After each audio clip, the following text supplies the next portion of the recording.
Rien que par ça, on sait qui est le propriétaire de la moto. Et toutes les informations sont là. Et c'est cet appareil qui permet de faire la vérification. Donc, pour plus de sécurité, chacun doit pouvoir immatriculer son engin avant d'être dans la circulation. Et c'est un devoir pour tous les concessionnaires, tous les vendeurs, tous les grossistes de pouvoir adhérer au système. Et c'est un élément important pour l'immatriculation définitive. Voilà. Donc, normalement, quand vous êtes en circulation, soit vous avez l'immatriculation provisoire ou bien vous avez l'immatriculation définitive.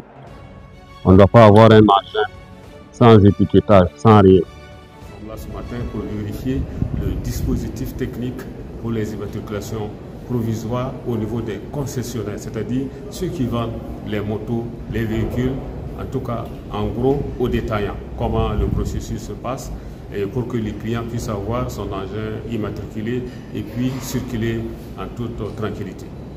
Qu'est-ce qu'on doit s'attendre dans les mois à venir? Ça fait 2 ans déjà que nous avons commencé le processus. Actuellement, toutes les frontières d'où nous importons nos engins ou nos véhicules 2, 4 et 3 roues, naturellement, à partir de ces entrées, il y a le dispositif technique pour les immatriculations. À Ouagadougou également, il existe des points d'immatriculation. Et par la suite, nous avons généralisé le dispositif au niveau de tous les grossistes. On a eu plusieurs réunions de sensibilisation.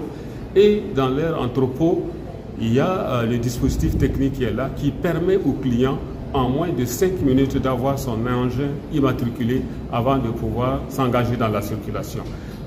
Alors, 2 ans de sensibilisation, nous avons obtenu les chiffres, nous avons vu tout ce qui s'est passé, mais à partir de 2026, une mesure nouvelle est là.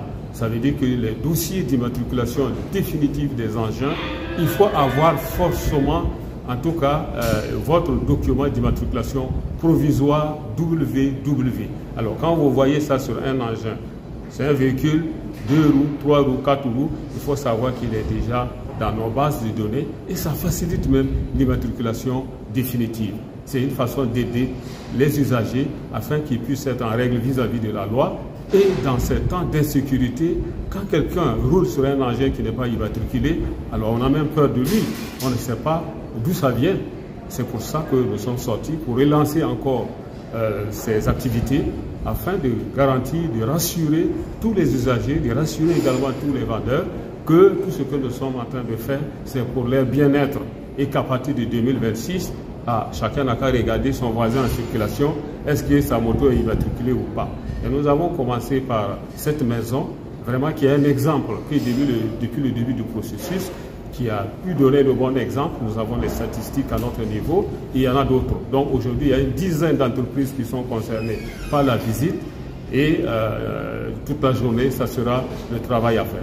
Ce système d'immatriculation provisoire, dès que la phase test a été lancée, nous avons vu ça comme une opportunité vraiment pour satisfaire nos clients. Parce qu'à CFAO, la satisfaction de nos clients est une priorité. Donc nous n'avons pas attendu même que ça soit imposé.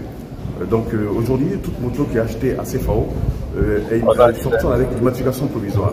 Je pense que, à part de satisfaire nos clients, il y a une traçabilité et dans notre contexte aujourd'hui d'insécurité, je pense que tout le monde, je vais dire tous les vendeurs, les concessionnaires devraient suivre ce pas, voilà, pour aider nos autorités vraiment à réussir aussi sur ce plan.